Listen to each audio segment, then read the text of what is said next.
चला है और इस समय जो है वो लोग कम आते हैं क्योंकि ठंड सी वजह से भी हिमाचल में जो वो कहर बरपता है, लेकिन फिर भी ठंड को नज़रअंदाज करते हुए लोग यहाँ पर लगातार आ रहे हैं। जानने की कोशिश करेंगे कुछ पर्यटकों से किस प्रकार से उनको लग रहा है। नाम आपका? मेरा नाम सर दिलीप सिंह है। मैं सुंदरनगर से बिलोंग करता हूँ सर। पहले भी आते हैं कि आज पहली बार? मैं दूसरी बार आया हूँ वहाँ के कैसा झरनों लग रहा है में। आपको बहुत यहाँ पे? अच्छा लग रहा है क्या सर। कहना चाहेंगे लोगों से जो अभी तक लोगों यहाँ आए? से जो आस्था का केंद्र है बहुत ही अच्छा, और बहुत ही हमें आज परिवार सहित यहाँ आने का मौका मिला और बहुत अच्छा लग रहा है सर। भगत हूँ, माता के दर्शन करने आया हूँ।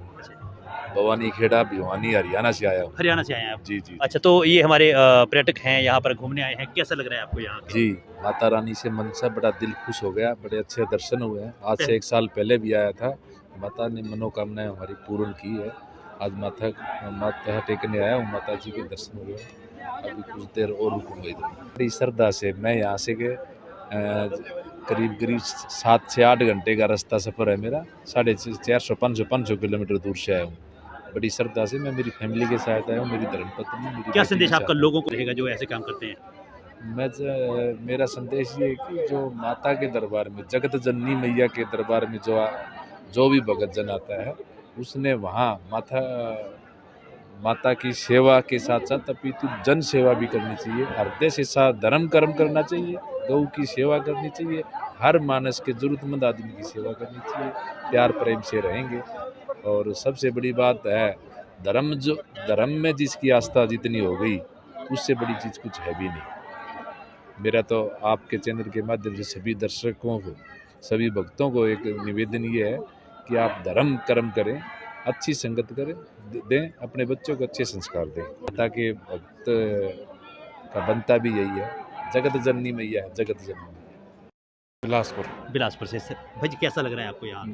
बहुत आनंद है जी। माता के दरबार में आके जो ऐसे बंदे हो, उनसे गुजारिश है कभी माँ के दरबार में आए ना, और अगर आना हो तो बिल्कुल शांति से आए। जैसा यहाँ पे माहौल है वैसा ही रहने दें। जो भी माता जी के चरणों में अपने हाजिर लगाता हो तो अपने प्यार से आए और प्यार से यहाँ से चले जाएं, और जो मतलब गलत चीज़ें करनी हो तो यहाँ से दरबार से बाहर ही रहें। क्या लगता है आपको कि कितनी आस्था यहाँ जुड़ी हुई है जिस प्रकार से रश देखा जा रहा है? बहुत मतलब 2-3 सालों से तो बहुत ज़्यादा रश हो गया यहाँ पे। जैसे मैं पहले मतलब 3-4 साल पहले आया तो यहाँ पे थोड़ा बहुत ही था, ज़्यादा नहीं था। अब तो मतलब पूरा भर गया है यहाँ पे, तो मतलब मंदिर भी बड़ा हो गया है। आस्था आज ज़्यादा से ज़्यादा बढ़ रही है यहाँ पे लोगों की, और लोगों की मनोकामना बहुत मतलब पूरी हो रही हैं, तभी बंदे आगे से आगे जुड़ रहे हैं यहाँ पे। मेरा एक और प्रश्न आपसे रहेगा क्योंकि माता के चरणों में, माता के आंचल में हम बैठे हैं इस पे, तो आजकल क्या हो गया है कि समाज में जो हमारी मातृशक्ति है वो उल्टी दिशा में चल पड़ी है। क्या संदेश आपका मातृशक्ति को रहेगा? मैं तो ये बोलता हूँ कि वो बच्चों और जो ये फ़ोन वगैरह चले हुए हैं, इनसे ज़्यादा बिगड़ने का काम चला हुआ है। ज़्यादा से ज़्यादा मतलब अपने जो पेरेंट्स हैं वो बच्चों को अपने ध्यान में रखें, मतलब अपने सामने रखें। जब भी कभी फ़ोन फान बच्चों को देना हो तो अपने सामने दें, और उससे ऐसा है कि ना बच्चे बिगड़ें, ना समाज का माहौल ख़राब हो। इसी वजह से, फ़ोन की वजह से मतलब बच्चे बहुत ज़्यादा बिगड़ रहे हैं, और समाज का भी मतलब बहुत बुरा हाल हो रहा है। जैसे दिन प्रतिदिन हम खबरें सुन रहे हैं कि अब तो, जब ये खबरें पहले हम सुनते थे मतलब अपने देश मतलब प्रदेश में बाहर, अभी ये खबरें हमारे हिमाचल में हो रही हैं। जो हमारा मतलब हिमाचल है, तो आपको पता है कि शक्तिपीठों से भरा हुआ है। यहाँ पे ऐसी खबरें हमने पहले कभी नहीं सुनी थी, जो मतलब कुछ महीनों या साल से रखवा पे ऐसी ऐसी खबरें जो हम कभी बाहर सुनते थे वो यही हो रही हैं। इससे हम तो यही बोलते हैं कि मतलब अपने परिवार पर, अपने बच्चों पर ध्यान रखें और सब मतलब खुशी से रहें, यही बोलते हैं। चलिए, धन्यवाद जी। तो हमारे साथ आचार्य जी मौजूद हैं। आचार्य जी, बहुत बहुत स्वागत है आपका। धन्यवाद जी आपका। मेरा नाम पंडित केशव शर्मा है। तो ओम हलिंग बगला मुखे सर्वदुष्टानां भाच मुखम पदम स्तंभ जिब्बाम केले बुद्धि विनाशाय क्लीं ओं स्वाहा। जय करा बगला मुखी महामाईदा, बोल सच्चे दरबार की जय। तो बहुत बहुत हार्दिक स्वागत है आप सभी का माँ बगलामुखी जी के दरबार में। और माँ बगलामुखी के बारे में आप सभी भक्तजन जानते ही हैं कि जहाँ पे किसी भी प्रकार की कोई भी मनोकामना लेके कोई आए तो माँ बगलामुखी ज़रूर उनकी मनोकामनाओं को पूर्ण करती हैं। वो किसी भी प्रकार की मनोकामना हो, माँ बगलामुखी जी के चरणों में वो अवश्य पूरी होती हैं। चैनल के माध्यम से आप लोगों को किस प्रकार से बताएंगे कि हिमाचल में कौन सी जगह हमें आना है? देखिए, मैं आपको बताना चाहूँ, हिमाचल प्रदेश कांगड़ा ज़िला और देरा तहसील के अंदर बनहंडी जगह में ये माँ बगलामुखी जी का पवित्र स्थान है। देखिए, जो भी भक्तजन जहाँ पे आते हैं ना, तो उनकी मनोकामना अवश्य पूर्ण होती है। ठीक है ना? किसी भी प्रकार की कोई मनोकामना लेके आता है, तो मैं जो कोई अगर नहीं आया है किसी भी वजह से जहाँ कुछ लोगों को शायद इस तीर्थ स्थान के बारे में या इस स्थान के बारे में पता भी नहीं होगा। माँ बगलामुखी 10 महाविद्याओं में अष्टम जो स्थान है वो वहाँ बगलामुखी जी का है। तो कोई भी भक्तजन अपनी मनोकामना लेके जहाँ पे आ सकता है। जैसे कि किसी का भी अगर कोई कोर्ट कचहरी का केस चल रहा है, बुरे ग्रहों से कोई पीड़ित है, जहाँ कोई तंत्र मंत्र यंत्र बाधाओं से कोई परेशान है, तो माँ बगलामुखी जी के दिव्य दरबार में आके अपना हवन करवाए, माँ बगलामुखी जी के दर्शन करे और उनकी मनोकामना अवश्य वो पूर्ण भी होती है। आजकल समाज का जो परिदृश्य है, युवाओं का जो परिदृश्य है, मातृशक्ति का जो परिदृश्य है, उसको देखकर हालात कुछ ठीक नहीं लग रहे हैं। क्या संदेश आपका जन जन को रहेगा? देखिए, जैसे कि आप देख रहे हैं आज का जो माहौल है, तो बहुत सारे जो युवा हैं वो बेरोज़गार भी हैं और बेरोज़गार होने की वजह से वो नशे की ओर जा रहे हैं। तो हम इतना ही बताते हैं कि अगर कोई भी बेरोज़गार है, तो जहाँ पे माँ बगलामुखी जी के दरबार में आने से, हवन करवाने से, माता रानी के दर्शन करने से उसको रोज़गार अवश्य प्राप्त होता है। ठीक है ना? और माताओं का तो बहुत बड़ा योगदान मैं देखता हूँ कि हमारे समाज में रहता है।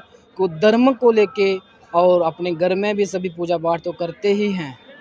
माताओं का विशेष किसी भी घर को चलाने के लिए योगदान रहता ही रहता है। माताएं अपने बच्चों को, घर परिवार को लेके जहाँ पे बहुत संख्या में आती हैं। बहुत धन्यवाद जी, आपका। जय माता दी जी सभी को। ये चौधरी लज्जाराम जी जो पूर्व में विधायक थे और बहुत बड़ा योगदान क्षेत्र के लिए उनका रहा है, तो हमारा जो दावत बाईपास रोड है उसको भी उनके नाम से नोटिफाई करने का अनुमोदन जो है नगर परिषद ने फैसला लिया है कि उनके नाम का बोर्ड लगा के जोन्स में बद्दी को बांटा है। एक जोन में, हर जोन में उसका बोर्ड लगेगा और इंचार्ज उसका होगा सफाई व्यवस्था का। 80 लोग उसमें लगेंगे और 80 लोग उसको नंबरिंग करके उनकी जो जैकेट्स है वो उसको हम देंगे, ताकि हमें पता रहे कि 80 लोग उसका। बैठक की गई है सर, क्या इनमें फैसले लिए गए हैं और किस तरह की आगे की रणनीति रखी गई है? आज नगर परिषद बद्दी की जो हमारी मीटिंग है जो इनकी मेंबर्स के साथ हुई है, जिसमें काफ़ी विस्तार से चर्चा हमारे जो यहाँ के डेवलपमेंटल काम उन पे हमने चर्चा की है और कई जो काम है उन पे सभी की सहमति से हमने आज उसका अनुमोदन किया है, जिसमें मुख्य रूप से हमारे जो बद्दी के पार्क से उन पे चर्चा हुई है कि उनमें पानी की कमी के कारण पार्क्स की व्यवस्था ठीक नहीं है, तो उसमें अंडरग्राउंड टैंक्स बना के उनके ऊपर टुल्लू पंप रख के स्प्रिंकलर्स जो है हर पार्क में लगाए जाएंगे। और इसकी एक विशेष बैठक CEO BBND, deputy director industry, pollution and 5-6 विभागों के साथ SDM साहब की अध्यक्षता में मैंने बोला कि एक मीटिंग ये करेंगे, जिसमें जिन इंडस्ट्रीज़ को वो पार्क हमने दिए हैं वो प्रॉपर उसको मेंटेन नहीं कर रहे हैं, तो उनको भी नोटिस जारी किए जाएंगे। और बद्दी मार्केट में पानी की कमी को देखते हुए एक ट्यूबवेल फेज़ 3 में और एक ट्यूबवेल जो है हमारा जो मार्केट एरिया में है लगाया जाएगा, उसका भी अनुमोदन हमने किया है। और हमारी जो लाइट्स व्यवस्था है, अभी हमारा जो साई रोड है उस पर डिवाइडर लगने का काम शुरू हो गया है। सेंटर में लाइट्स लगा के उसको व्यवस्थित रूप से, जैसे चंडीगढ़ की तर्ज पे हम लोग सेंटर में लाइट्स दोनों साइड को लगाएंगे। और उसके बाद जो सिटी के अन्य एरियाज़ हैं उनमें लाइट व्यवस्था ठीक करने के लिए जो पुरानी लाइट्स है उनको हटा के फैंसी लाइट्स जो है उसमें लगाई जाएंगी। और एक स्टेडियम हमारा जो सराय माजरा गांव में, जिसमें लगभग पिछली सरकार में 4-5 करोड़ रुपये जो जाया हुए है, उसका भी हमने कहा है कि उसकी SDO MC की रिपोर्ट तैयार करेंगे। अगर हमें लगा कि उसमें धांधली हुई है तो उसकी विजिलेंस जांच के लिए जो है वो यहाँ से रिकमेंड किया जाएगा। तीसरा, कई जगह हम देखते हैं कि हमारे जो वार्ड्स में सामुदायिक भवन नहीं है, वहाँ पे सामुदायिक भवनों के लिए हमने प्रोसीड किए थे। हर वार्ड में जो है सामुदायिक भवन जो है वो होना चाहिए। तीसरा हमने कहा कि हमारे जो सफाई व्यवस्था है, मेन शहर में बहुत दुर्दशा इसकी हुई है। हमारा जो एक JVR कंपनी जो पिछली कोविड के समय में पूरे एरिया का BBND के माध्यम से टेंडर दिया गया था, उसको भी रद्द करने के लिए हमने लास्ट इस मीटिंग में प्रोसीडिंग डाली है कि उसको हमने 9 जोन्स में बद्दी को बांटा है। एक जोन में, हर जोन में उसका बोर्ड लगेगा और इंचार्ज उसका होगा सफाई व्यवस्था का। 80 लोग उसमें लगेंगे और 80 लोग उसको नंबरिंग करके उनकी जो जैकेट्स है वो उसको हम देंगे, ताकि हमें पता रहे कि 80 लोग काम कर रहे हैं। और झाड़ू व्यवस्था, ये सारी व्यवस्था, लोगों की फीडबैक, हमारा जो व्हाट्सएप ग्रुप यहाँ का लोकल स्थानीय लोगों के साथ मिलके, यहाँ के हमारे MCs हैं, SDM साहब और EO साहब इसको मॉनिटर करेंगे। अगली मीटिंग में अगर ये काम सही नहीं हुआ तो इस आदमी का टेंडर रद्द करने की जो है हम प्रोसीड करके गवर्नमेंट को लिखेंगे कि इस JVR कंपनी का टेंडर जो है रद्द किया जाए और व्यवस्था को ठीक किया जाएगा। और बहुत सारी ऐसी चर्चाएं जो हमारे पार्षदों ने रखी हैं, जैसे अग्रसेन चौक की प्रपोजल थी, उसको भी हमने अनुमोदन किया है। स्वर्गीय चौधरी लज्जाराम जी जो पूर्व में विधायक थे और बहुत बड़ा योगदान क्षेत्र के लिए उनका रहा है, तो हमारा जो दावत बाईपास रोड है उसको भी उनके नाम से नोटिफाई करने का अनुमोदन जो है नगर परिषद ने फैसला लिया है कि उनके नाम का बोर्ड लगा के वो किया जाएगा। चौधरी लज्जाराम पार्क में उनकी मूर्ति जो है उनकी भी लगाई जाएगी, वो भविष्य में हम लोग उसको प्लान करेंगे। और बद्दी की ट्रैफिक व्यवस्था के लिए अलग एक मीटिंग हमने करी है, जिसमें हमारे DSP बद्दी और हमारे सभी SHOs और सभी ट्रैफिक इंचार्ज हमने यहाँ आज बुलाए थे, जिसमें हमने पूरे बद्दी का जो ट्रैफिक चौक कहाँ बनना है, जो डिवाइडर लग रहा है उसमें कहाँ कहाँ हमने रास्ते छोड़ने हैं, और इस रोड को नो ट्रैफिक जोन हमने डिक्लेयर करने की बात की है कि जो पार्किंग से हमको खाली कराएंगे, जो सरकारी पार्किंग जिन लोगों ने कब्जे किए हैं या रेडी फड़ी जो रास्ते में लगी हुई है, जो पेडेस्ट्रियल पाथ पे लगी है, उनको हटा के जो है पेडेस्ट्रियल पाथ खाली करा के, ताकि लोगों को चलने के लिए वो व्यवस्था बने और ट्रैफिक व्यवस्था जो ठीक हो सके। और अभी मैंने टेलीफोनिकली DGP साहब से बात की है कि बद्दी में जो स्टाफ की कमी है, पुलिस फोर्स की कमी है, उसके लिए 3-4 दिन में एक बटालियन रिजर्व मैंने मांगी है, ताकि हमारे जो हर ट्रैफिक पॉइंट पे पुलिस वाले लगें और उसको व्यवस्था को ठीक कर सकें। अभी हमारे जो कांस्टेबल है लगभग 12 घंटे की ड्यूटी एक कांस्टेबल कर रहा है, उनके स्वास्थ्य पे भी उसका प्रभाव पड़ेगा। उनके स्वास्थ्य को भी हमको देखना है कि बद्दी का जो एयर क्वालिटी है वो बिल्कुल ख़राब हो चुकी है पोल्यूशन के कारण। तो उन्होंने उसको एग्री किया कि 3-4 दिन में लवी का मेला ख़त्म होते ही एक रिजर्व हमें मिलेगी, उसको हम ट्रैफिक में लगाएंगे। और यहाँ पे एक स्टेडियम हमारा सराज माजरा में है, उसको भी हमने अपना नोट दिया है सभी मेंबरों ने कि एक स्टेडियम, बड़ा स्टेडियम जो है हम सराज माजरा पुलिस स्टेशन के सामने जो है बड़ा स्टेडियम बनाएंगे, ताकि हमारे नौजवान साथी उसमें अपने खेल कूद प्रतियोगिताएँ करें। और हमारे जो नौजवान साथी प्रपोज कर रहे हैं उसके लिए नगर परिषद उसका टेंडर करके उसको प्रॉपर जो है वो व्यवस्थित रूप से उसको हम बनाएंगे। सर, सीवरेज की जो समस्या है उसके लिए भी जो है बातचीत हुई है सर, उसमें किस तरह की रणनीति रहेगी और किस तरह से जो अभी जो पिछला रहा है सर उसको किस तरह से टेक ओवर किया जाएगा, क्योंकि लोग बड़े परेशान हैं सर इससे। इसी के लिए सीवरेज के लिए अभी हमने करीब 36 करोड़ की नई स्कीम दी है और हमारे पास लगभग 4,500 कनेक्शन लोगों के हुए हैं और लगभग 5,000 कनेक्शन होने बाकी है।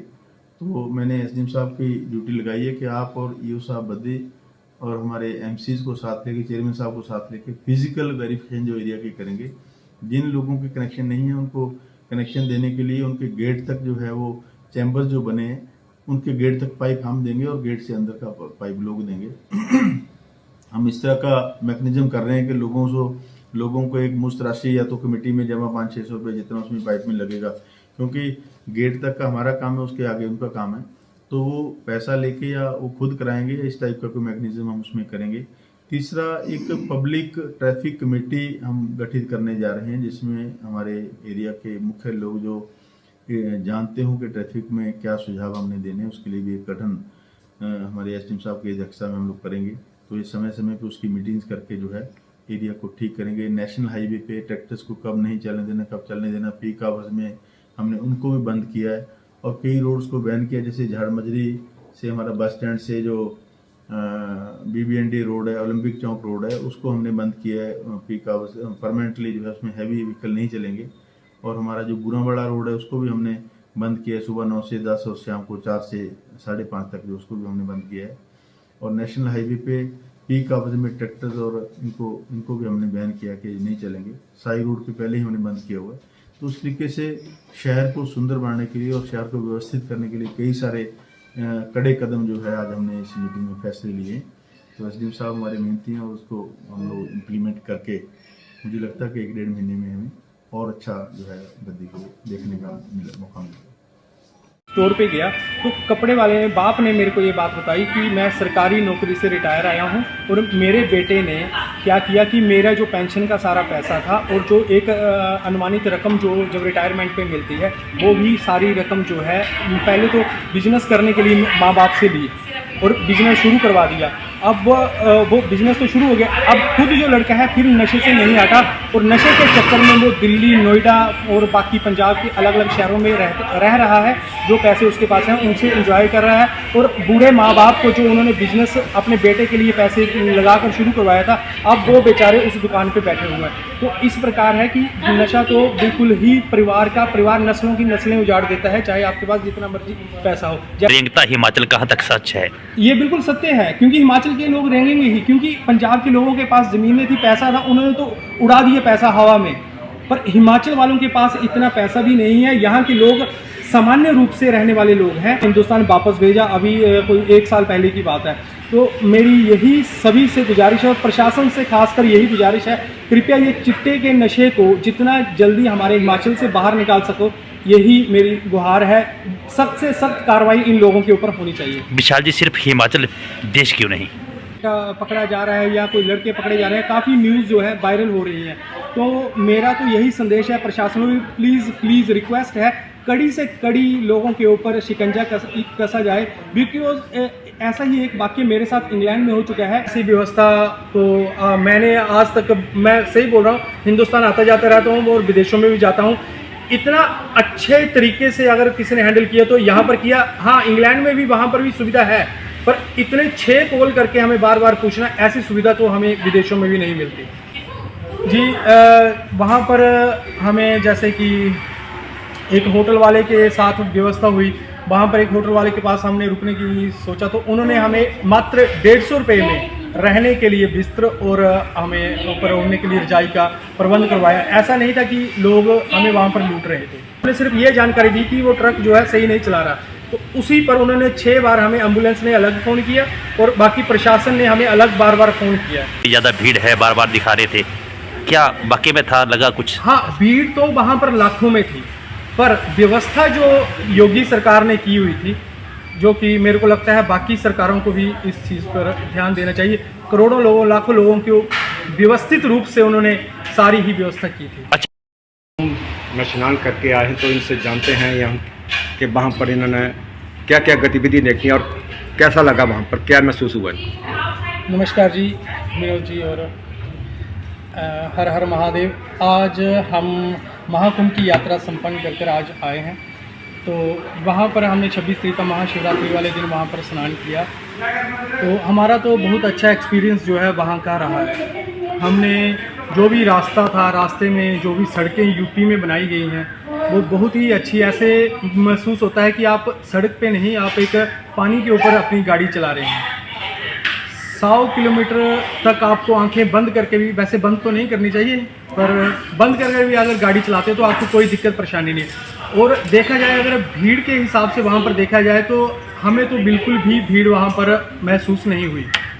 यहाँ तक कि एक छोटा मोटा प्रोग्राम, शादी में 50-100 बंदा आता है, शादी में भी यहाँ हमारे यहाँ पर, तो एक दूसरे का पैर कुचला जाता है, पर वहाँ पर इतना तक भी नहीं हुआ। जिस प्रकार से मीडिया में दिख रहा था कि बड़ी ज़्यादा भीड़ है, बार बार दिखा रहे थे, वाकई में था, लगा कुछ? हाँ, भीड़ तो वहाँ पर लाखों में थी, पर व्यवस्था जो योगी सरकार ने की हुई थी, जो कि मेरे को लगता है बाकी सरकारों को भी इस चीज़ पर ध्यान देना चाहिए। करोड़ों लोगों, लाखों लोगों को व्यवस्थित रूप से उन्होंने सारी ही व्यवस्था की थी। अच्छा, कोई ऐसा किस्सा आपकी यात्रा का जो आप शेयर करना चाहते हैं? जी, वहाँ पर हमें जैसे कि एक होटल वाले के साथ व्यवस्था हुई, वहाँ पर एक होटल वाले के पास हमने रुकने की सोचा तो उन्होंने हमें मात्र 150 रुपये में रहने के लिए बिस्तर और हमें ऊपर ओढ़ने के लिए रजाई का प्रबंध करवाया। ऐसा नहीं था कि लोग हमें वहाँ पर लूट रहे थे।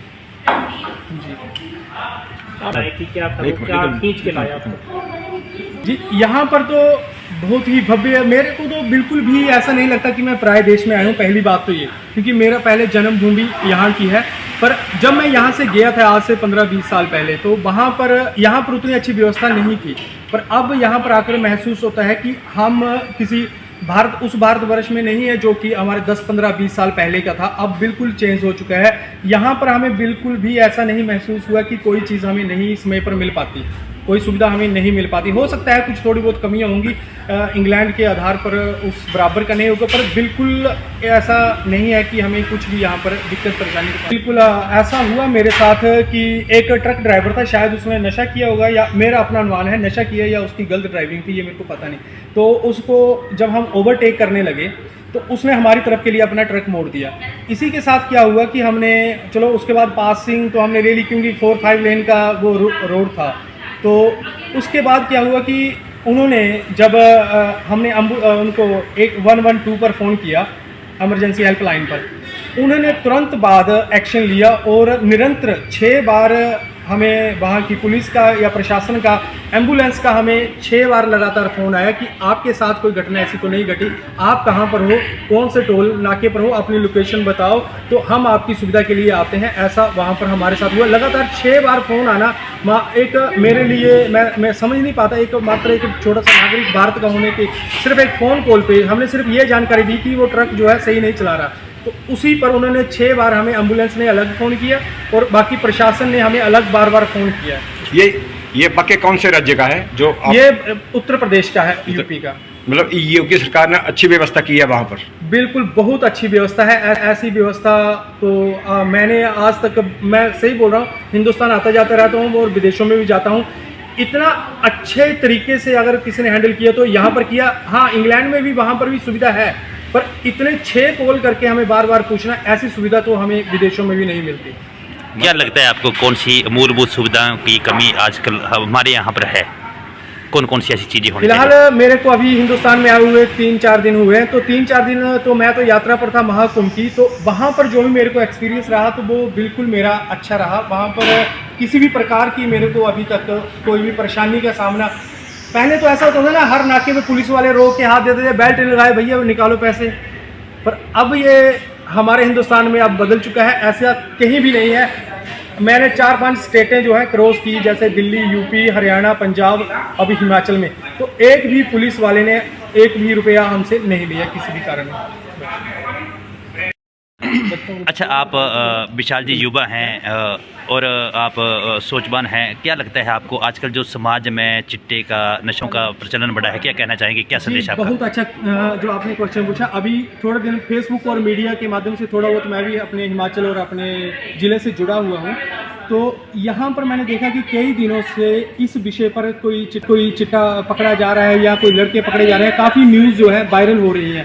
तो मेरा तो यही संदेश है, प्रशासन में प्लीज़ रिक्वेस्ट है, कड़ी से कड़ी लोगों के ऊपर शिकंजा कसा जाए। बिकॉज ऐसा ही एक वाक्य मेरे साथ इंग्लैंड में हो चुका है। यहाँ हिंदुस्तान का एक लड़का वहाँ इंग्लैंड आया हुआ था स्टूडेंट के वीज़े के ऊपर, वहाँ पर इसी प्रकार चिट्टे के नशे में लगा हुआ था और उसकी दयनीय हालत देखते हुए 3 दिन उसको मैंने अपने पास रखा अपने घर पर, और यहाँ तक कि उसको खाना भी दिया। उसकी उंगलियां भी सर्दी की वजह से इतनी मोटी हो गई थी और सरकार की मदद से, भारत सरकार की मदद से उसको मैंने यहाँ हिंदुस्तान वापस भेजा। अभी कोई 1 साल पहले की बात है। तो मेरी यही सभी से गुजारिश है और प्रशासन से खासकर यही गुजारिश है, कृपया ये चिट्टे के नशे को जितना जल्दी हमारे हिमाचल से बाहर निकाल सको, यही मेरी गुहार है।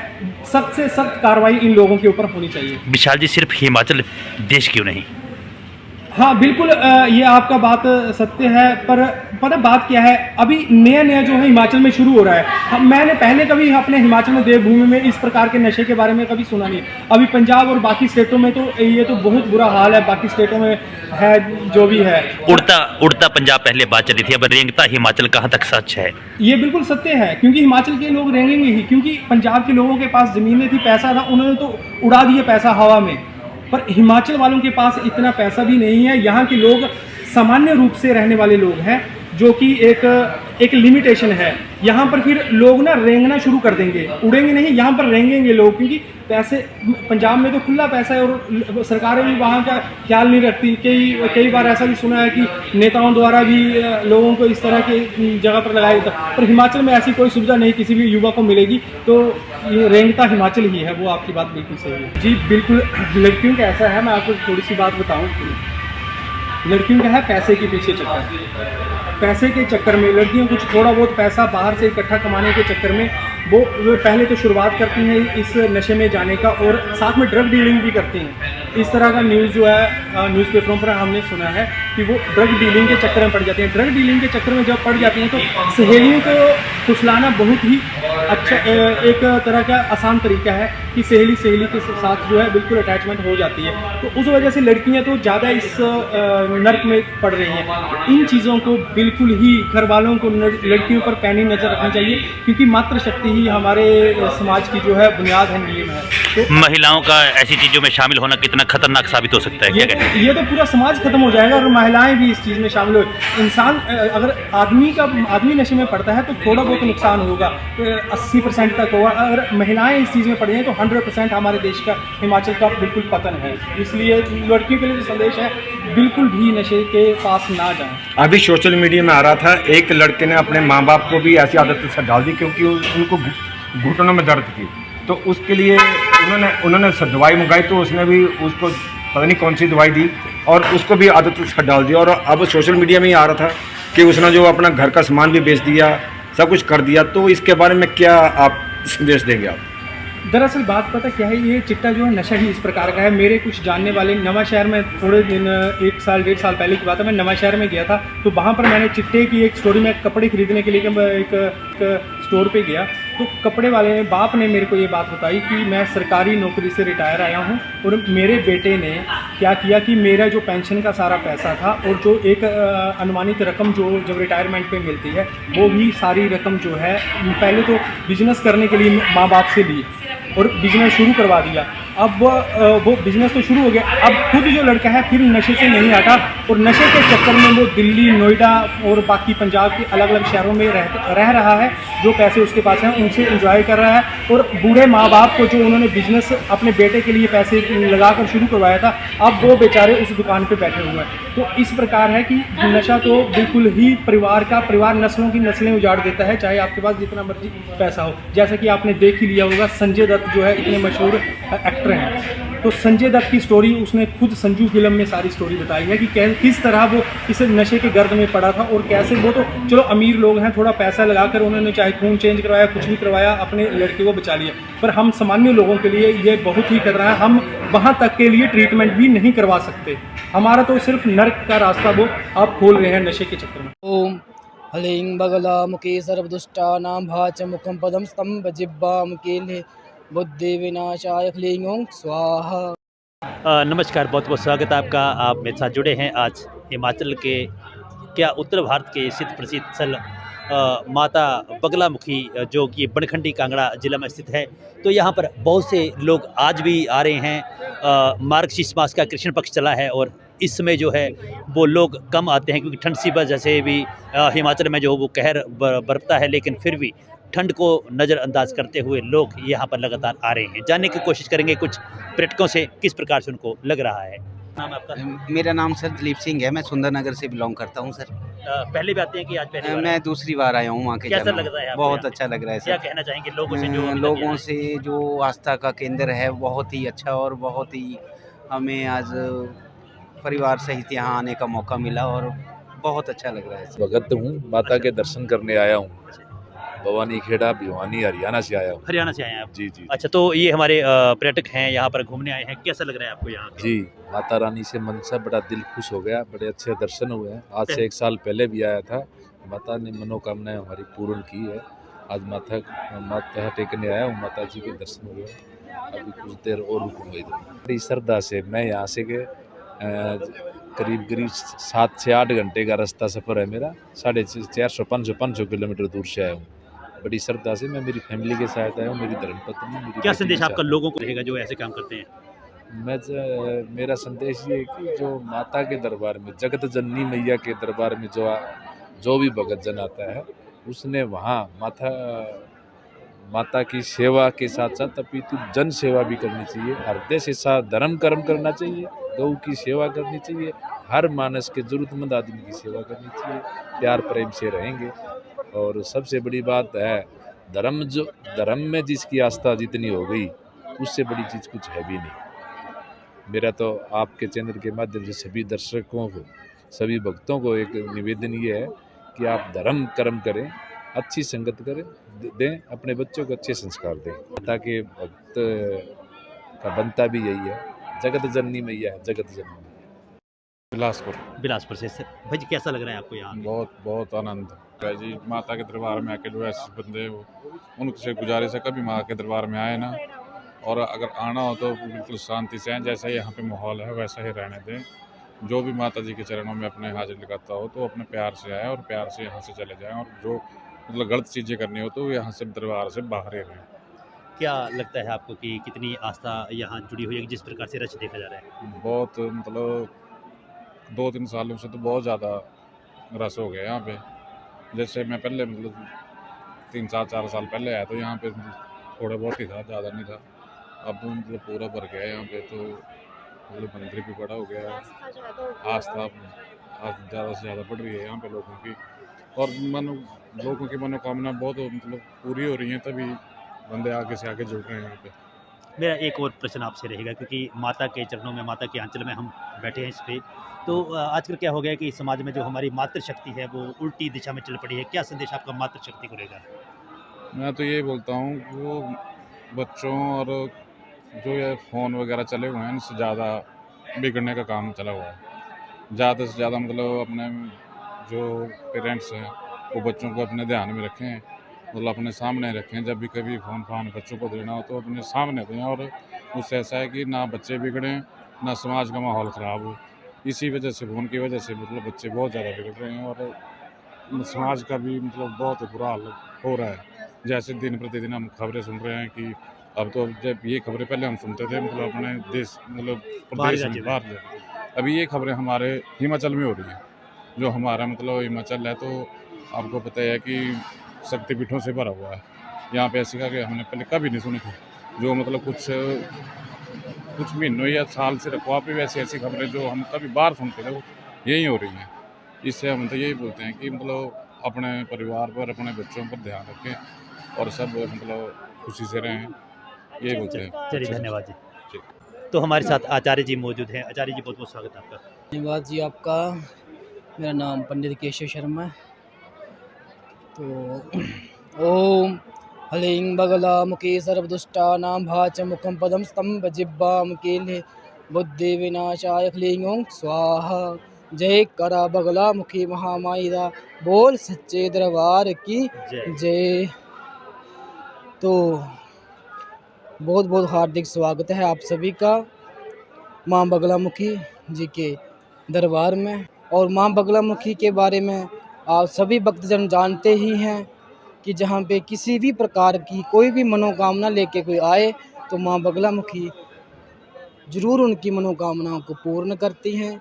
वो किसी भी प्रकार की मनोकामना हो, माँ बगलामुखी जी के चरणों में वो अवश्य पूरी होती हैं। चैनल के माध्यम से आप लोगों को किस प्रकार से बताएंगे कि हिमाचल में कौन सी जगह हमें आना है? देखिए, मैं आपको बताना चाहूँ, हिमाचल प्रदेश कांगड़ा ज़िला और देरा तहसील के अंदर बनहंडी जगह में जय माँ बगलामुखी जी का पवित्र स्थान है। देखिए, जो भी भक्तजन जहाँ पे आते हैं ना, तो उनकी मनोकामना अवश्य पूर्ण होती है। ठीक है ना। किसी भी प्रकार की कोई मनोकामना लेके आता है तो मैं जो कोई अगर नहीं आया है किसी भी वजह से, जहाँ कुछ लोगों को शायद इस तीर्थ स्थान के बारे में या इस स्थान के बारे में पता भी नहीं होगा। माँ बगलामुखी 10 महाविद्याओं में 8वां जो स्थान है वो वहाँ बगलामुखी जी का है। तो कोई भी भक्तजन अपनी मनोकामना लेके जहाँ पे आ सकता है। जैसे कि किसी का भी अगर कोई कोर्ट कचहरी का केस चल रहा है, बुरे ग्रहों से कोई पीड़ित है, जहाँ कोई तंत्र मंत्र यंत्र वादाओं से कोई परेशान है, तो माँ बगलामुखी जी के दिव्य दरबार में आके अपना हवन करवाए, माँ बगलामुखी जी के दर्शन करे और उनकी मनोकामना अवश्य वो पूर्ण भी होती है। आजकल समाज का जो परिदृश्य है, युवाओं का जो परिदृश्य है, मातृशक्ति का जो परिदृश्य है, उसको देखकर हालात कुछ ठीक नहीं लग रहे हैं। क्या संदेश आपका जन जन को रहेगा? देखिए, जैसे कि आप देख रहे हैं आज का जो माहौल है, तो बहुत सारे जो युवा हैं वो बेरोज़गार भी हैं और बेरोज़गार होने की वजह से वो नशे की ओर जा रहे हैं। तो हम इतना ही बताते हैं कि अगर कोई भी बेरोज़गार है तो जहाँ पे माँ बगलामुखी जी के दरबार में आने से, हवन करवाने से, माता रानी के दर्शन करने से उसको रोज़गार अवश्य प्राप्त होता है, ठीक है ना। और माताओं का तो बहुत बड़ा योगदान मैं देखता हूँ कि हमारे समाज में रहता है, को धर्म को लेके और अपने घर में भी सभी पूजा पाठ तो करते ही हैं। माताओं का विशेष किसी भी घर को चलाने के लिए योगदान रहता ही रहता है। माताएं अपने बच्चों को, घर परिवार को लेके जहाँ पे बहुत संख्या में आती हैं। बहुत धन्यवाद। जी, जय माता दी जी सभी को। चौधरी लज्जाराम जी जो पूर्व में विधायक थे और बहुत बड़ा योगदान क्षेत्र के लिए उनका रहा है, तो हमारा जो दावत बाईपास रोड है उसको भी उनके नाम से नोटिफाई करने का अनुमोदन जो है नगर परिषद ने फैसला लिया है कि उनके नाम का बोर्ड लगा के 9 जोन्स में बद्दी को बांटा है। एक जोन में, हर जोन में उसका बोर्ड लगेगा और इंचार्ज उसका होगा सफाई व्यवस्था का। 80 लोग उसमें लगेंगे और 80 लोग उसको नंबरिंग करके उनकी जो जैकेट्स है वो उसको हम देंगे ताकि हमें पता रहे कि 80 लोग उसका। जो है बैठक की गई है सर, क्या इनमें फैसले लिए गए हैं और किस तरह की आगे की रणनीति रखी गई है? आज नगर परिषद बद्दी की जो हमारी मीटिंग है जो इनकी मेंबर्स के साथ हुई है, जिसमें काफ़ी विस्तार से चर्चा हमारे जो यहाँ के डेवलपमेंटल काम उन पे हमने चर्चा की है और कई जो काम है उन पे सभी की सहमति से हमने आज उसका अनुमोदन किया है, जिसमें मुख्य रूप से हमारे जो बद्दी के पार्क से उन पे चर्चा हुई है कि उनमें पानी की कमी के कारण पार्क्स की व्यवस्था ठीक नहीं है, तो उसमें अंडरग्राउंड टैंक्स बना के उनके ऊपर टुल्लू पंप रख के स्प्रिंकलर्स जो है हर पार्क में लगाए जाएंगे।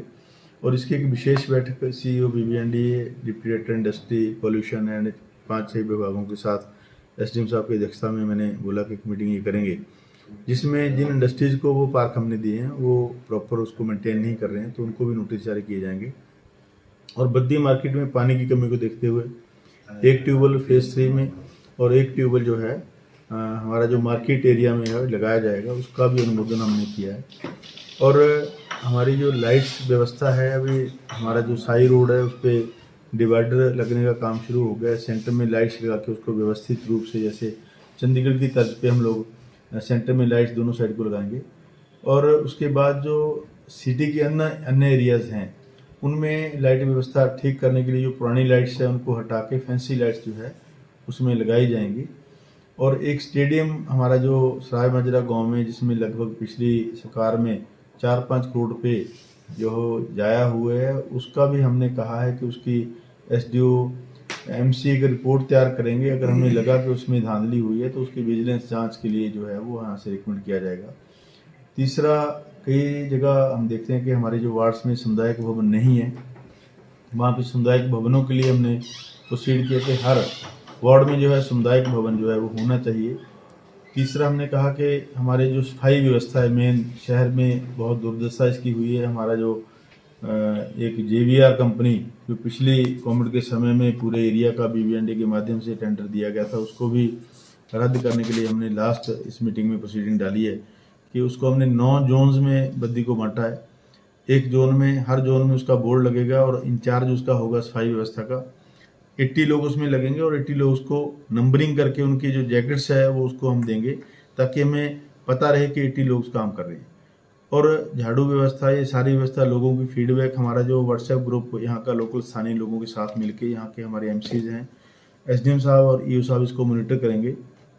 अगली मीटिंग में अगर ये काम सही नहीं हुआ तो इस आदमी का टेंडर रद्द करने की जो है हम प्रोसीड करके गवर्नमेंट को लिखेंगे कि इस JVR कंपनी का टेंडर जो है रद्द किया जाए और व्यवस्था को ठीक किया जाएगा। और बहुत सारी ऐसी चर्चाएं जो हमारे पार्षदों ने रखी हैं, जैसे अग्रसेन चौक की प्रपोजल थी, उसको भी हमने अनुमोदन किया है। स्वर्गीय चौधरी लज्जाराम जी जो पूर्व में विधायक थे और बहुत बड़ा योगदान क्षेत्र के लिए उनका रहा है, तो हमारा जो दावत बाईपास रोड है उसको भी उनके नाम से नोटिफाई करने का अनुमोदन जो है नगर परिषद ने फैसला लिया है कि उनके नाम का बोर्ड लगा के वो किया जाएगा। चौधरी लज्जाराम पार्क में उनकी मूर्ति जो है उनकी भी लगाई जाएगी, वो भविष्य में हम लोग उसको प्लान करेंगे। और बद्दी की ट्रैफिक व्यवस्था के लिए अलग एक मीटिंग हमने करी है, जिसमें हमारे डीएसपी बद्दी और हमारे सभी एसएचओज और सभी ट्रैफिक इंचार्ज हमने यहाँ आज बुलाए थे, जिसमें हमने पूरे बद्दी का जो ट्रैफिक चौक कहाँ बनना है, जो डिवाइडर लग रहा है उसमें कहाँ कहाँ हमने रास्ते छोड़ने हैं, और इस रोड को नो ट्रैफिक जोन हमने डिक्लेयर करने की बात की है कि जो पार्किंग से हमको खाली कराएंगे, जो सरकारी पार्किंग जिन लोगों ने कब्जे किए हैं या रेडी फड़ी जो रास्ते में लगी हुई है, जो पेडेस्ट्रियल पाथ पे लगी हुई है, उनको हटा के जो है पेडेस्ट्रियल पाथ खाली करा के, ताकि लोगों को चलने के लिए वो व्यवस्था बने और ट्रैफिक व्यवस्था जो ठीक हो सके। और अभी मैंने टेलीफोनिकली डीजीपी साहब से बात की है कि बद्दी में जो स्टाफ की कमी है, पुलिस फोर्स की कमी है, उसके लिए 3-4 दिन में एक बटालियन रिजर्व मैंने मांगी है, ताकि हमारे जो हर ट्रैफिक पॉइंट पे पुलिस वाले लगें और उसको व्यवस्था को ठीक कर सकें। अभी हमारे जो कांस्टेबल है लगभग 12 घंटे की ड्यूटी एक कांस्टेबल कर रहा है, उनके स्वास्थ्य पे भी उसका प्रभाव पड़ेगा। उनके स्वास्थ्य को भी हमको देखना है कि बद्दी का जो एयर क्वालिटी है वो बिल्कुल ख़राब हो चुकी है पोल्यूशन के कारण। तो उन्होंने उसको एग्री किया कि 3-4 दिन में लबी का मेला ख़त्म होते ही एक रिज़र्व हमें मिलेगी, उसको हम ट्रैफिक में लगाएंगे। और यहाँ पे एक स्टेडियम हमारा सराज माजरा में है, उसको भी हमने अपना नोट दिया है सभी मेंबरों ने कि एक स्टेडियम, बड़ा स्टेडियम जो है हम सराज माजरा पुलिस स्टेशन के सामने जो है बड़ा स्टेडियम बनाएंगे, ताकि हमारे नौजवान साथी उसमें अपने खेल कूद प्रतियोगिताएँ करें। और हमारे जो नौजवान साथी हम प्रपोज कर रहे हैं उसके लिए नगर परिषद उसका टेंडर करके उसको प्रॉपर जो है वो व्यवस्थित रूप से उसको हम बनाएंगे। सर, सीवरेज की जो समस्या है उसके लिए भी जो है बातचीत हुई है सर, उसमें किस तरह की रणनीति रहेगी और किस तरह से जो अभी जो पिछला रहा है सर उसको किस तरह से टेक ओवर किया जाएगा, क्योंकि लोग बड़े परेशान हैं सर इससे। इसी के लिए सीवरेज से, सीवरेज के लिए अभी हमने करीब 36 करोड़ की नई स्कीम दी है और हमारे पास लगभग 4,500 कनेक्शन लोगों के हुए हैं और लगभग 5,000 कनेक्शन होने बाकी है। तो मैंने एसडीएम साहब की ड्यूटी लगाई है कि आप और ईओ साहब बद्दी और हमारे एमसीज को साथ लेके, चेयरमैन साहब को साथ लेके फिजिकल वेरिफिकेशन जो एरिया के करेंगे। जिन लोगों के कनेक्शन नहीं है उनको कनेक्शन देने के लिए उनके गेट तक जो है वो चैम्बर जो बने हैं उनके गेट तक पाइप हम देंगे और गेट से अंदर का पाइप लोग देंगे। हम इस तरह का मैकेनिज्म कर रहे हैं कि लोगों को एक मुश्त राशि या तो कमेटी में जमा 500-600 रुपये जितना उसमें पाइप में लगेगा, क्योंकि गेट तक का हमारा काम है, उसके आगे उनका काम है, तो वो पैसा लेके या वो खुद कराएंगे, इस टाइप का कोई मैकेनिज्म हम उसमें करेंगे। तीसरा, एक पब्लिक ट्रैफिक कमेटी हम गठित करने जा रहे हैं, जिसमें हमारे एरिया के मुख्य लोग जो जानते हो कि ट्रैफिक में क्या सुझाव हमने देने, उसके लिए भी एक गठन हमारे एसडीएम साहब की अध्यक्षता में हम लोग करेंगे। तो ये समय समय पे उसकी मीटिंग्स करके जो है एरिया को ठीक करेंगे। नेशनल हाईवे पे ट्रैक्टर्स को कब नहीं चलने देना, कब चलने देना, पीक आवर्स में हमने उनको भी बंद किया है और कई रोड्स को बैन किया, जैसे झाड़मजरी से हमारा बस स्टैंड से जो BBND रोड है, ओलंपिक चौक रोड है, उसको हमने बंद किया है पीक आवर्स परमानेंटली जो है, उसमें हैवी व्हीकल नहीं चलेंगे। और हमारा जो बुराबड़ा रोड है उसको भी हमने बंद किया है, सुबह 9 से 10 और शाम को 4 से 5:30 तक जो उसको भी हमने बंद किया है। और नेशनल हाईवे पे पीक आवर्स में ट्रैक्टर्स और इनको भी हमने बैन किया कि नहीं चलेंगे। साई रोड पे पहले ही हमने बंद किया हुआ है। तो उस तरीके से शहर को सुंदर बनाने के लिए और शहर को व्यवस्थित करने के लिए कई सारे कड़े कदम जो है आज हमने इस मीटिंग में फैसले लिए। तो एसडीएम साहब हमारे मेहनती हैं और उसको हम लोग इम्प्लीमेंट करके मुझे लगता है कि 1-1.5 महीने में हमें और अच्छा जो है बद्दी को देखने का मौका मिलेगा। स्टोर पे गया तो कपड़े वाले बाप ने मेरे को ये बात बताई कि मैं सरकारी नौकरी से रिटायर आया हूँ और मेरे बेटे ने क्या किया कि मेरा जो पेंशन का सारा पैसा था और जो एक अनुमानित रकम जो जब रिटायरमेंट पे मिलती है वो भी सारी रकम जो है पहले तो बिजनेस करने के लिए माँ बाप से ली और बिजनेस शुरू करवा दिया। अब वो बिजनेस तो शुरू हो गया। अब खुद जो लड़का है फिर नशे से नहीं हटा और नशे के चक्कर में वो दिल्ली, नोएडा और बाकी पंजाब के अलग अलग शहरों में रह रहा है। जो पैसे उसके पास हैं उनसे एंजॉय कर रहा है और बूढ़े माँ बाप को जो उन्होंने बिजनेस अपने बेटे के लिए पैसे लगाकर शुरू करवाया था, अब वो बेचारे उस दुकान पे बैठे हुए हैं। तो इस प्रकार है कि नशा तो बिल्कुल ही परिवार नस्लों की नस्लें उजाड़ देता है, चाहे आपके पास जितना मर्जी पैसा हो। प्रियंका, हिमाचल कहाँ तक सच है? ये बिल्कुल सत्य है, क्योंकि हिमाचल के लोग रहेंगे ही, क्योंकि पंजाब के लोगों के पास ज़मीनें थी, पैसा था, उन्होंने तो उड़ा दिया पैसा हवा में। पर हिमाचल वालों के पास इतना पैसा भी नहीं है। यहाँ के लोग सामान्य रूप से रहने वाले लोग हैं। हिंदुस्तान वापस भेजा अभी कोई 1 साल पहले की बात है। तो मेरी यही सभी से गुजारिश है और प्रशासन से खासकर यही गुजारिश है, कृपया ये चिट्टे के नशे को जितना जल्दी हमारे हिमाचल से बाहर निकाल सको, यही मेरी गुहार है। सख्त से सख्त कार्रवाई इन लोगों के ऊपर होनी चाहिए। विशाल जी, सिर्फ हिमाचल देश क्यों नहीं पकड़ा जा रहा है या कोई लड़के पकड़े जा रहे हैं, काफ़ी न्यूज़ जो है वायरल हो रही है। तो मेरा तो यही संदेश है, प्रशासन को प्लीज़ रिक्वेस्ट है, कड़ी से कड़ी लोगों के ऊपर शिकंजा कसा जाए। बिकॉज ऐसा ही एक वाक्य मेरे साथ इंग्लैंड में हो चुका है। ऐसी व्यवस्था तो मैंने आज तक, मैं सही बोल रहा हूँ, हिंदुस्तान आता जाता रहता हूँ और विदेशों में भी जाता हूँ। इतना अच्छे तरीके से अगर किसी ने हैंडल किया तो यहाँ पर किया। हाँ, इंग्लैंड में भी वहाँ पर भी सुविधा है, पर इतने 6 कॉल करके हमें बार बार पूछना, ऐसी सुविधा तो हमें विदेशों में भी नहीं मिलती जी। वहाँ पर हमें जैसे कि एक होटल वाले के साथ व्यवस्था हुई, वहाँ पर एक होटल वाले के पास हमने रुकने की सोचा तो उन्होंने हमें मात्र 150 रुपये में रहने के लिए बिस्तर और हमें ऊपर ओढ़ने के लिए रजाई का प्रबंध करवाया। ऐसा नहीं था कि लोग हमें वहाँ पर लूट रहे थे। उन्होंने सिर्फ ये जानकारी दी कि वो ट्रक जो है सही नहीं चला रहा, तो उसी पर उन्होंने 6 बार हमें एम्बुलेंस ने अलग फ़ोन किया और बाकी प्रशासन ने हमें अलग बार बार फ़ोन किया। ज़्यादा भीड़ है, बार बार दिखा रहे थे, क्या वाकई में था, लगा कुछ? हाँ, भीड़ तो वहाँ पर लाखों में थी, पर व्यवस्था जो योगी सरकार ने की हुई थी, जो कि मेरे को लगता है बाकी सरकारों को भी इस चीज़ पर ध्यान देना चाहिए। करोड़ों लोगों, लाखों लोगों को व्यवस्थित रूप से उन्होंने सारी ही व्यवस्था की थी। अच्छा, में स्नान करके आए हैं तो इनसे जानते हैं यहाँ कि वहाँ पर इन्होंने क्या क्या गतिविधि देखी और कैसा लगा, वहाँ पर क्या महसूस हुआ। नमस्कार जी, विनोद जी, और हर हर महादेव। आज हम महाकुंभ की यात्रा संपन्न कर आज आए हैं। तो वहाँ पर हमने 26 तारीख का महाशिवरात्रि वाले दिन वहाँ पर स्नान किया। तो हमारा तो बहुत अच्छा एक्सपीरियंस जो है वहाँ का रहा है। हमने जो भी रास्ता था, रास्ते में जो भी सड़कें यूपी में बनाई गई हैं, वो बहुत ही अच्छी, ऐसे महसूस होता है कि आप सड़क पे नहीं, आप एक पानी के ऊपर अपनी गाड़ी चला रहे हैं। 100 किलोमीटर तक आपको आंखें बंद करके भी, वैसे बंद तो नहीं करनी चाहिए, पर बंद करके भी अगर गाड़ी चलाते हो तो आपको कोई दिक्कत परेशानी नहीं है। और देखा जाए अगर भीड़ के हिसाब से वहाँ पर देखा जाए तो हमें तो बिल्कुल भी भीड़ वहाँ पर महसूस नहीं हुई।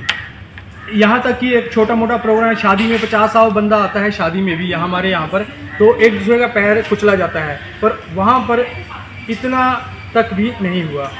जिस प्रकार से मीडिया में दिख रहा था कि बड़ी ज़्यादा भीड़ है, बार बार दिखा रहे थे, वाकई में था, लगा कुछ? हाँ, भीड़ तो वहाँ पर लाखों में थी, पर व्यवस्था जो योगी सरकार ने की हुई थी, जो कि मेरे को लगता है बाकी सरकारों को भी इस चीज़ पर ध्यान देना चाहिए।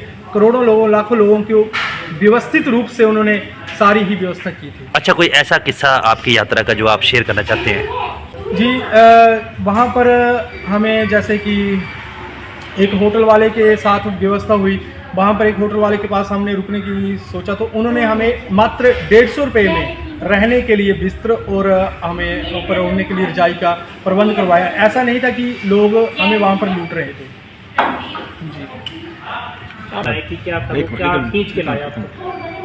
जी। यहाँ पर तो बहुत ही भव्य, मेरे को तो बिल्कुल भी ऐसा नहीं लगता कि मैं पराए देश में आया हूँ। पहली बात तो ये, क्योंकि मेरा पहले जन्मभूमि यहाँ की है, पर जब मैं यहाँ से गया था आज से 15-20 साल पहले, तो वहाँ पर यहाँ पर उतनी अच्छी व्यवस्था नहीं थी। पर अब यहाँ पर आकर महसूस होता है कि हम किसी उस भारतवर्ष में नहीं है जो कि हमारे 10-15-20 साल पहले का था। अब बिल्कुल चेंज हो चुका है। यहाँ पर हमें बिल्कुल भी ऐसा नहीं महसूस हुआ कि कोई चीज़ हमें नहीं समय पर मिल पाती। कोई सुविधा हमें नहीं मिल पाती। हो सकता है कुछ थोड़ी बहुत कमियां होंगी इंग्लैंड के आधार पर, उस बराबर का नहीं होगा, पर बिल्कुल ऐसा नहीं है कि हमें कुछ भी यहाँ पर दिक्कत परेशानी। बिल्कुल ऐसा हुआ मेरे साथ कि एक ट्रक ड्राइवर था, शायद उसने नशा किया होगा, या मेरा अपना अनुमान है नशा किया या उसकी गलत ड्राइविंग थी, ये मेरे को पता नहीं। तो उसको जब हम ओवरटेक करने लगे तो उसने हमारी तरफ के लिए अपना ट्रक मोड़ दिया। इसी के साथ क्या हुआ कि हमने चलो उसके बाद पासिंग तो हमने ले ली, क्योंकि 4-5 लेन का वो रोड था। तो उसके बाद क्या हुआ कि उन्होंने जब हमने उनको 112 पर फ़ोन किया, इमरजेंसी हेल्पलाइन पर, उन्होंने तुरंत बाद एक्शन लिया और निरंतर 6 बार हमें वहाँ की पुलिस का या प्रशासन का, एम्बुलेंस का हमें 6 बार लगातार फ़ोन आया कि आपके साथ कोई घटना ऐसी तो नहीं घटी, आप कहाँ पर हो, कौन से टोल नाके पर हो, अपनी लोकेशन बताओ तो हम आपकी सुविधा के लिए आते हैं। ऐसा वहाँ पर हमारे साथ हुआ। लगातार 6 बार फ़ोन आना एक मेरे लिए मैं समझ नहीं पाता। एक मात्र एक छोटा सा नागरिक भारत का होने के सिर्फ एक फ़ोन कॉल पे हमने सिर्फ ये जानकारी दी कि वो ट्रक जो है सही नहीं चला रहा, तो उसी पर उन्होंने 6 बार हमें एम्बुलेंस ने अलग फ़ोन किया और बाकी प्रशासन ने हमें अलग बार फ़ोन किया।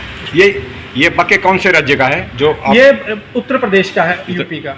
मतलब योगी सरकार ने अच्छी व्यवस्था की है वहाँ पर? बिल्कुल बहुत अच्छी व्यवस्था है। ऐसी व्यवस्था तो मैंने आज तक, मैं सही बोल रहा हूँ, हिंदुस्तान आता जाता रहता हूँ और विदेशों में भी जाता हूँ, इतना अच्छे तरीके से अगर किसी ने हैंडल किया तो यहाँ पर किया। हाँ, इंग्लैंड में भी वहाँ पर भी सुविधा है, पर इतने 6 कॉल करके हमें बार बार पूछना, ऐसी सुविधा तो हमें विदेशों में भी नहीं मिलती।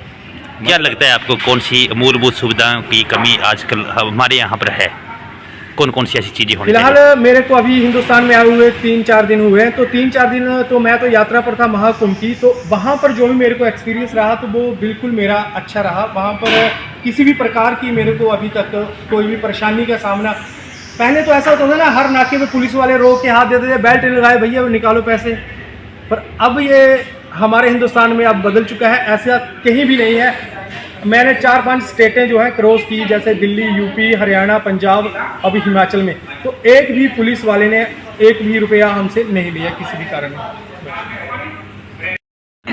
अच्छा, आप विशाल जी युवा हैं और आप सोचवान हैं, क्या लगता है आपको आजकल जो समाज में चिट्टे का, नशों का प्रचलन बढ़ा है, क्या कहना चाहेंगे, क्या संदेश आपका? बहुत अच्छा जो आपने क्वेश्चन पूछा। अभी थोड़े दिन फेसबुक और मीडिया के माध्यम से थोड़ा बहुत मैं भी अपने हिमाचल और अपने ज़िले से जुड़ा हुआ हूँ, तो यहाँ पर मैंने देखा कि कई दिनों से इस विषय पर कोई चिट्टा पकड़ा जा रहा है या कोई लड़के पकड़े जा रहे हैं, काफ़ी न्यूज़ जो है वायरल हो रही है।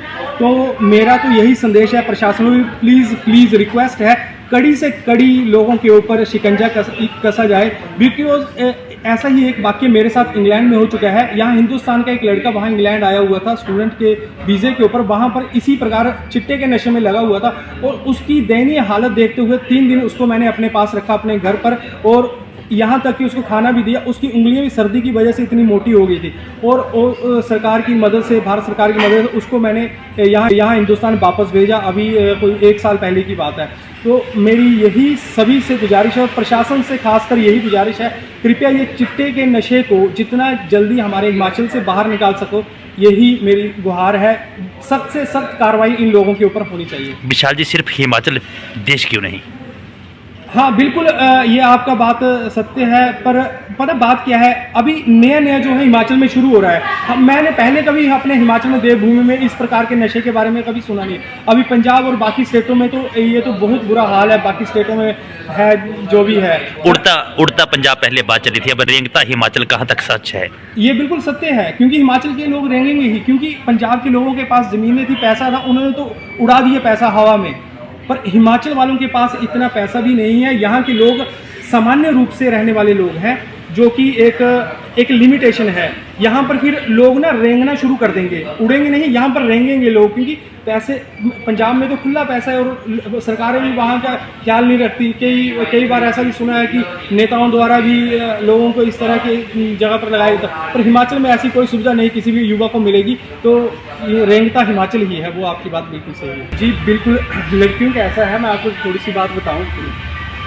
लड़कियों का है पैसे के पीछे चक्कर, पैसे के चक्कर में लड़कियां कुछ थोड़ा बहुत पैसा बाहर से इकट्ठा कमाने के चक्कर में वो पहले तो शुरुआत करती हैं इस नशे में जाने का, और साथ में ड्रग डीलिंग भी करती हैं। इस तरह का न्यूज़ जो है न्यूज़पेपरों पर हमने सुना है कि वो ड्रग डीलिंग के चक्कर में पड़ जाती हैं। ड्रग डीलिंग के चक्कर में जब पड़ जाती हैं तो सहेलियों को फुसलाना बहुत ही अच्छा एक तरह का आसान तरीका है कि सहेली के साथ जो है बिल्कुल अटैचमेंट हो जाती है। तो उस वजह से लड़कियां तो ज़्यादा इस नर्क में पड़ रही हैं। इन चीज़ों को बिल्कुल ही घर वालों को लड़कियों पर पैनी नज़र रखनी चाहिए, क्योंकि मातृशक्ति ही हमारे समाज की जो है बुनियाद है, नींव है।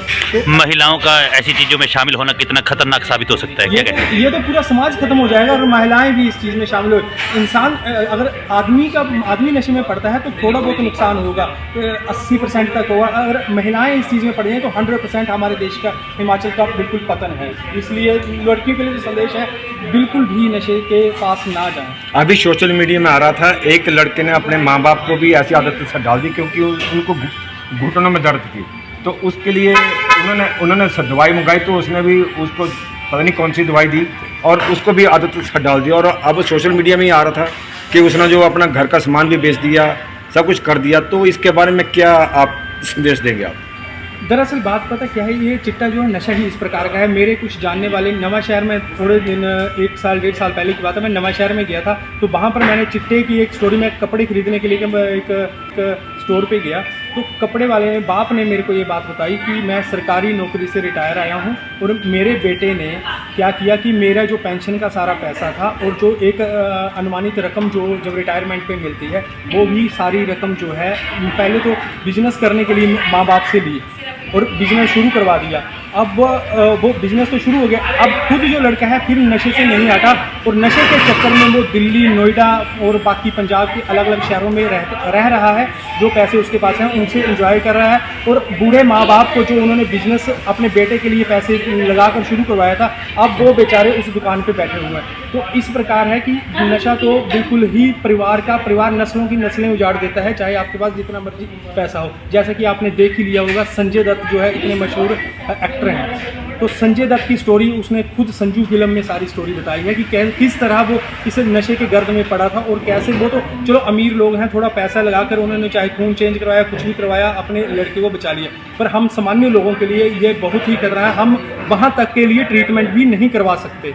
हमारा तो सिर्फ नर्क का रास्ता वो आप खोल रहे हैं नशे के चक्कर में। चौधरी लज्जाराम जी जो पूर्व में विधायक थे और बहुत बड़ा योगदान क्षेत्र के लिए उनका रहा है, तो हमारा जो दावत बाईपास रोड है उसको भी उनके नाम से नोटिफाई करने का अनुमोदन जो है नगर परिषद ने फैसला लिया है कि उनके नाम का बोर्ड लगा के जोन्स में बद्दी को बांटा है। एक जोन में, हर जोन में उसका बोर्ड लगेगा और इंचार्ज उसका होगा सफाई व्यवस्था का। 80 लोग उसमें लगेंगे और 80 लोग उसको नंबरिंग करके उनकी जो जैकेट्स है वो उसको हम देंगे ताकि हमें पता रहे कि 80 लोग उसका। बैठक की गई है सर, क्या इनमें फैसले लिए गए हैं और किस तरह की आगे की रणनीति रखी गई है? आज नगर परिषद बद्दी की जो हमारी मीटिंग है जो इनकी मेंबर्स के साथ हुई है, जिसमें काफ़ी विस्तार से चर्चा हमारे जो यहाँ के डेवलपमेंटल काम उन पे हमने चर्चा की है और कई जो काम है उन पे सभी की सहमति से हमने आज उसका अनुमोदन किया है, जिसमें मुख्य रूप से हमारे जो बद्दी के पार्क से उन पे चर्चा हुई है कि उनमें पानी की कमी के कारण पार्क्स की व्यवस्था ठीक नहीं है, तो उसमें अंडरग्राउंड टैंक्स बना के उनके ऊपर टुल्लू पंप रख के स्प्रिंकलर्स जो है हर पार्क में लगाए जाएंगे।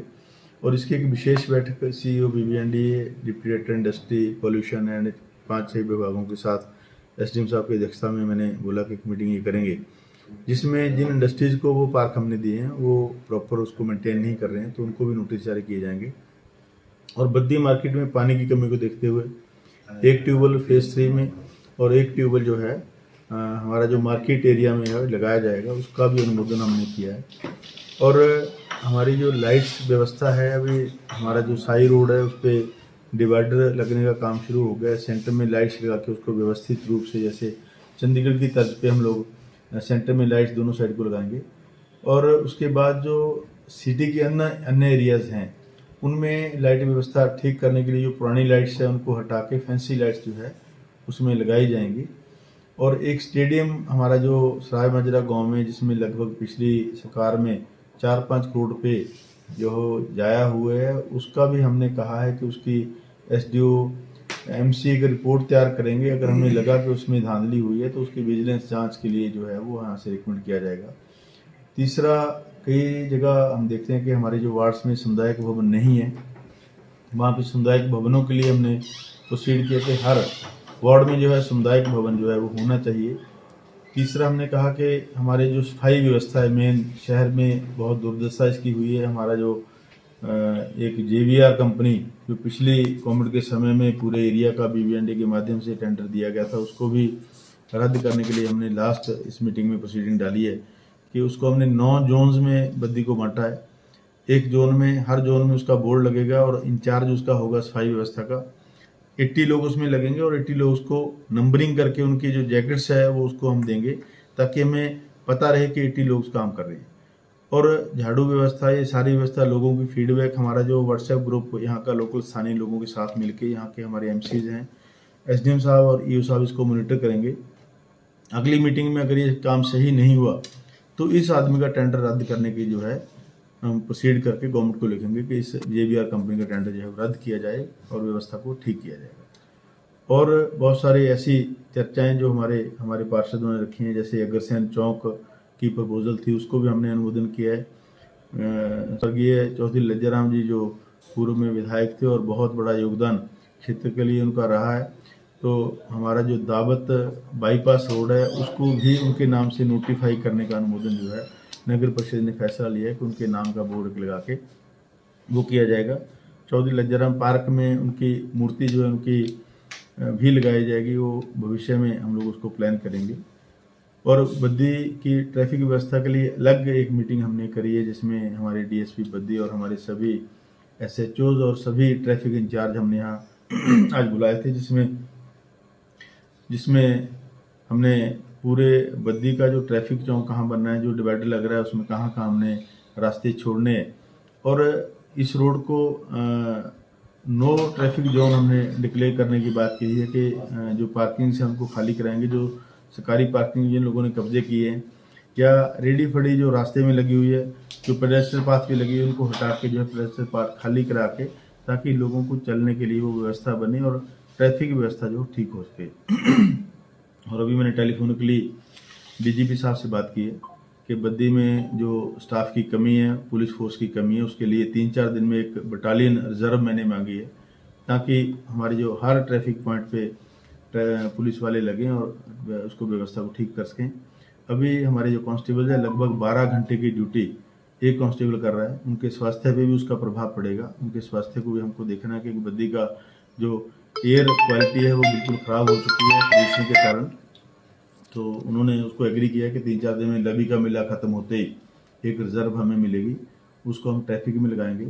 और यहाँ पे एक स्टेडियम हमारा सराज माजरा में है, उसको भी हमने अपना नोट दिया है सभी मेंबरों ने कि एक स्टेडियम, बड़ा स्टेडियम जो हम सराज माजरा पुलिस स्टेशन के सामने जो है बड़ा स्टेडियम बनाएंगे ताकि हमारे नौजवान साथी उसमें अपने खेल कूद प्रतियोगिताएँ करें। और हमारे जो नौजवान साथी हम प्रपोज कर रहे हैं उसके लिए नगर परिषद उसका टेंडर करके उसको प्रॉपर जो है वो व्यवस्थित रूप से उसको हम बनाएंगे।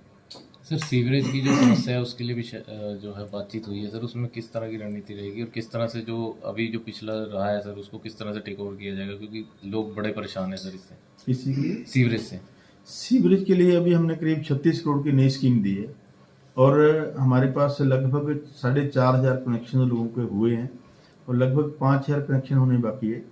तो मैंने SDM साहब की ड्यूटी लगाई है कि आप और EO साहब बद्दी और हमारे MCs को साथ लेके, चेयरमैन साहब को साथ लेके फिजिकल वेरिफिकेशन जो एरिया की करेंगे।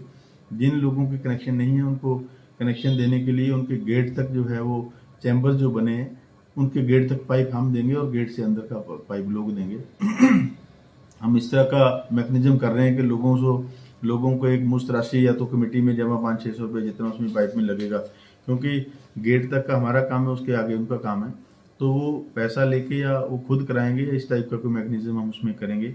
तीसरा, एक पब्लिक ट्रैफिक कमेटी हम गठित करने जा रहे हैं जिसमें हमारे एरिया के मुख्य लोग जो जानते हो कि ट्रैफिक में क्या सुझाव हमने देने, उसके लिए भी एक गठन हमारे SDM साहब की अध्यक्षता में हम लोग करेंगे। तो ये समय समय पे उसकी मीटिंग्स करके जो है एरिया को ठीक करेंगे। नेशनल हाईवे पे ट्रैक्टर्स को कब नहीं चलने देना, कब चलने देना, पीक आवर्स में हमने उनको भी बंद किया है और कई रोड्स को बैन किया, जैसे झाड़मजरी से हमारा बस स्टैंड से जो BBND रोड है, ओलंपिक चौक रोड है, उसको हमने बंद किया है पीक आवर्स परमानेंटली जो है, उसमें हैवी व्हीकल नहीं चलेंगे। और हमारा जो बुराबड़ा रोड है उसको भी हमने बंद किया है, सुबह 9 से 10 और शाम को 4 से 5:30 तक जो उसको भी हमने बंद किया है। और नेशनल हाईवे पे पीक आवर्स में ट्रैक्टर्स और इनको भी हमने बैन किया कि नहीं चलेंगे। साई रोड पे पहले ही हमने बंद किया हुआ है।